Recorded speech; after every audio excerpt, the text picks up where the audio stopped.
तो नमस्कार दोस्तों, तो welcome back to my YouTube channel. तो आज का हमारा टॉपिक हड़प्पा सभ्यता की विशेषता, जो कि बहुत ही इंपॉर्टेंट टॉपिक है। ठीक है, ये हर एग्जाम के लिए इंपॉर्टेंट है। ठीक है, चलिए बढ़ते हैं। आज हम हड़प्पा सभ्यता की विशेषता के बारे में जानेंगे। ठीक है, तो देखिए क्या क्या हड़प्पा सभ्यता की विशेषता है और हम इसमें क्या क्या पढ़ेंगे वो जान लें। ठीक है, इसमें हड़प्पा सभ्यता की विशेषता में हम क्या क्या बातों पर फोकस करेंगे, बस आपको वही ध्यान देना है। ठीक है, बाद में आपको पूरे बातों को सुनना है। ठीक है, चलिए बढ़ते हैं कि मुख्य मुख्य जो विशेषता था उस पर। ठीक है, जैसे कि पहला था कि नगर योजना कैसा था इनका, इनका भवन निर्माण कैसा था, जल निकासी प्रणाली कैसा था हड़प्पा सभ्यता का, यहाँ का इकोनॉमी कैसा था, कृषि कल्चर कैसा था, व्यापार कैसे करते थे, धर्म क्या था, पूजा क्या करते थे, किन किन देवता को पूजा करते थे, व्यापार कैसा होता था। ठीक है, कला क्या था यहाँ पे, लिपि, ठीक है, प्रशासन, समाज कैसा था। ठीक है, हम सारी चीज़ों को बताएंगे अच्छी तरह से एक्सप्लेन करके। ठीक है, बस आपको वीडियो को अंत तक देखना है। ठीक है, सारा चीज़ को हम अच्छे समझते हैं। थोड़ा परिचय जान लेते हैं इसके, थोड़ा सा। जैसे कि हड़प्पा सभ्यता, जैसे कि क्या बोलते हैं, इनको सिंधु घाटी सभ्यता भी बोला जाता है। ठीक है, हड़प्पा सभ्यता जैसे कि आप जान ही रहे हैं। ठीक है, भारत की सबसे प्राचीन नगर सभ्यता मानी जाती थी। देखिए, भारत की सबसे प्राचीन नगर सभ्यता, ग्रामीण सभ्यता नहीं, यह नगर सभ्यता की बात आ रहा है। ठीक है, इसका नाम हड़प्पा, ठीक है, वर्तमान पाकिस्तान के पंजाब पंजाब प्रांत में स्थित है। ठीक है, अभी कहाँ है हड़प्पा, जो नाम आप सुन रहे हैं वो अभी कहाँ है, तो पाकिस्तान के पंजाब प्रांत में। ठीक है, स्थल के आधार पर पड़ा। ठीक है, इनका नाम हड़प्पा सभ्यता क्यों पड़ा, क्योंकि ये पहला खोज हुआ था हड़प्पा का, इसीलिए इनका पहला नाम हड़प्पा सभ्यता रखा गया। ठीक है, जहाँ 1921 में इसके अवशेष सबसे पहले मिले थे। ठीक है, यानी हड़प्पा खोज कब हुआ, तो 1921 में हुआ है। कब, तो 1921 में। इनका नाम हड़प्पा भी क्यों रखा ये भी बता दिए आपको। ठीक है, अब चलिए बढ़ते हैं इनका विशेषता पर, जो कि बहुत ही इम्पोर्टेंट है। ठीक है, पहला है नगर सभ्यता, यानी कि नगर योजना। ठीक है, नगर योजना के बारे में जान लेते हैं। ठीक है, देखिए, शहरों का निर्माण सुव्यवस्थित ढंग से किया गया था। जो वहाँ शहर हुआ करता था, सुव्यवस्थित अच्छे ढंग से किया था। ठीक है, सड़कों का जाल सीधी रेखाओं में एक दूसरे को समकोण काटती थी। जैसे कि सड़क हुआ, ठीक है, फिर यहाँ से सड़क आया, फिर यहाँ से सड़क आया, फिर यहाँ से आया, आपस में समकोण त्रिभुज हुआ करता था। ऐसा कटिंग कटा मतलब कि था वहाँ पे। ठीक है, सड़क का। ठीक है, सड़कें पक्की और चौड़ी थी, सड़कें वहाँ कच्ची नहीं थी। क्या थी, पक्की थी। और यहाँ अब 2 लेन नहीं थी, 4 लेन 2 लेन ऐसा हुआ करता था, चौड़ा चौड़ा सड़कें थी। ठीक है, शहर को ऊपरी नगर और निचली नगर में बांटा था। यहाँ भी देखिए, शहर नहीं कि पूरा एक शहर, एक शहर ऊंचा में था, एक शहर नीचा में था। जो ऊपर में था वहाँ में, ठीक है, ऊपर में जो था वो नगर कहलाता था। ठीक, और निचला शहर हुआ करता था जिसमें आम जनता रहा करते थे। ठीक है, यहाँ बड़े बड़े लोग रहते थे नगर में।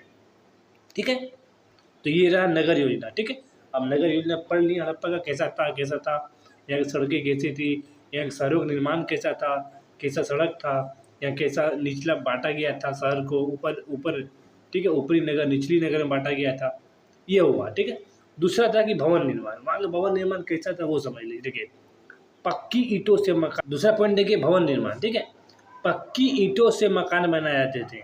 उस टाइम पक्की ईंटों से मकान बनाए जाते थे, ना कि कच्ची ईंटों से। ठीक है, पक्की ईंटों से। ठीक है, 2-3 मंजिला मकान भी हुआ करते थे। देखिए, 2-3 मंजिला, उस टाइम 2-3 मंजिला पक्की ईंटा।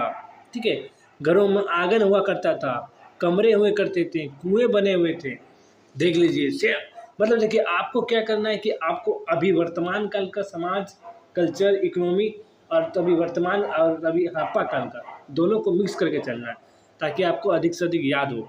ठीक है, आपको समझ में आए, अरे ये हमारा अभी ऐसा है, तभी कैसा था। ठीक है, वहाँ भी देखिए आंगन, कमरे, कुएं हुए करते थे, वहाँ भी 2-3 मंजिला हुआ करता था, वहाँ भी पक्की ईंटों का उपयोग हुआ करता था हड़प्पा काल में। ठीक है, जल निकासी प्रणाली, हड़प्पा का जल निकासी प्रणाली कैसा था वो समझते। देखिए, सबसे अद्भुत विशेषता थी हड़प्पा काल का जल निकासी प्रणाली। देखिए, तभी टाइम, ठीक है, तभी नदी हुआ करते थे, नाला हुआ करता था, पानी एक दूसरे को काटते हुए बड़े नाली में जाता था। देखिए, सुसंगठित नालियों की व्यवस्था था तभी, हर मकान से नालियाँ जुड़ी हुई थी। ठीक है, जैसे कि अभी अभी क्या होता था, अभी क्या है, अभी हर घर से एक नाली है। ठीक है, रोड में गया, फिर रोड से बड़े तालाब में गया, ठीक है, जोड़ा में गया, फिर उससे गया गंगा में गया, नदी में गया, फिर समुद्र में गया। ठीक है, जो मुख्य नाली से मिलती थी। देखिए, जैसे कि ये रोड हुआ, ठीक है, यहाँ घर हुआ, घर का नाली यहाँ गया, फिर यहाँ पे नाली था, बड़ा नाली, छोटा नाली, फिर बड़ा नाली, फिर बड़ा नाली से बड़ा नाली, ठीक है।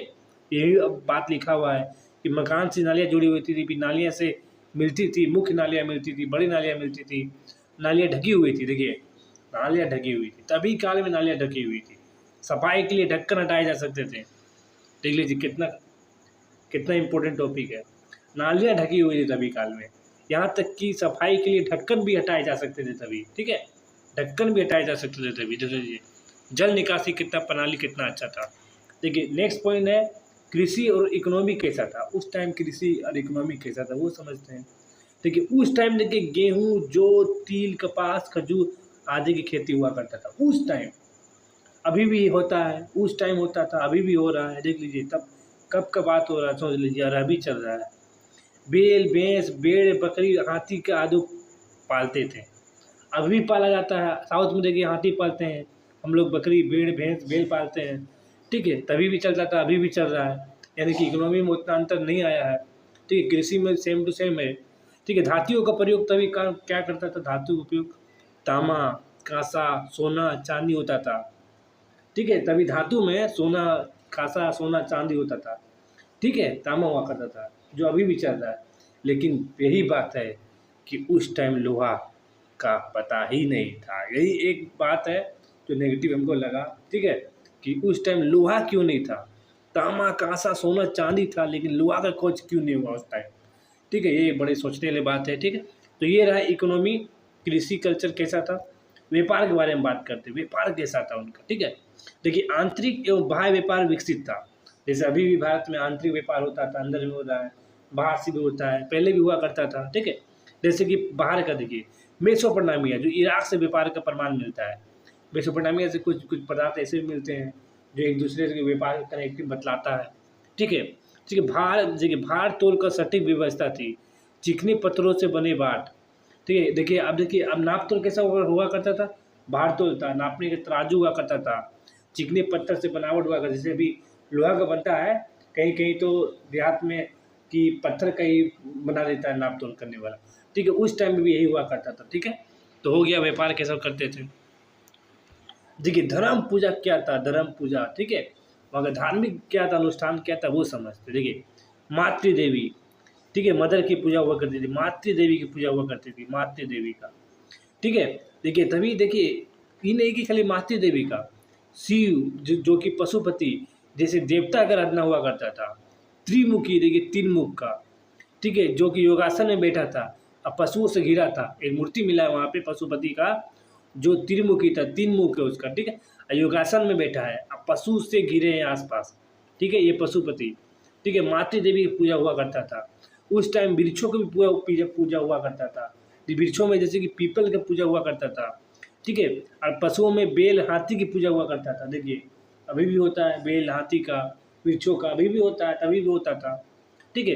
अग्निकुंड का प्रमाण होता है, जैसे कि अभी भी अग्निकुंड होता है, ठीक है। यज्ञ संस्कृति जैसे प्रमाण होता है, अभी भी होता है, ठीक है। यज्ञ संस्कृति जैसे प्रमाण अभी भी होता है, यानी कि धर्म का पूजा सेम टू सेम मतलब अभी भी चल रहा है, ठीक है। देखिए कला में क्या है, देखिए कला, जैसे कि कला भी डांस उस हुआ, ठीक है।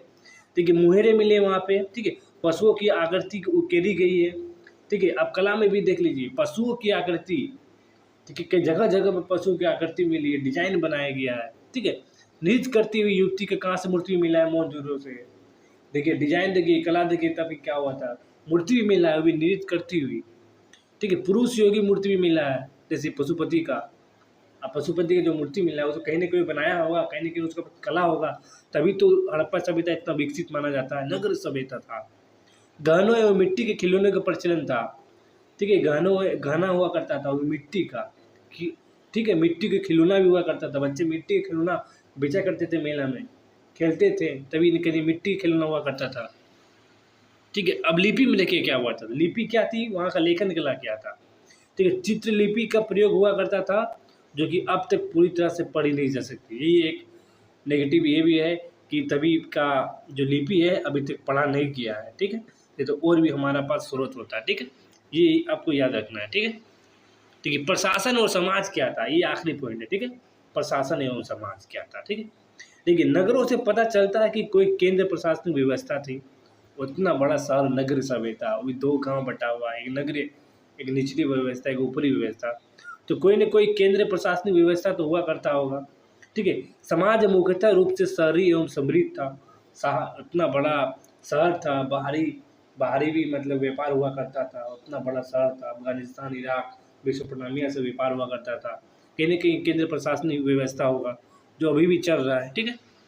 अब देखिए, अब हम निष्कर्ष में आते हैं, क्या समझे हम, ठीक है। संक्षेप में हड़प्पा सभ्यता की विशेषता थी सुव्यवस्थित नगर, सीमित जल निकासी प्रणाली, व्यापारिक समृद्धि था, कृषि कौशल था, मूर्ति कला कला उच्च स्तर पर था, धर्म में मारुति देवी पशुपति की पूजा हुआ करता था, ठीक है।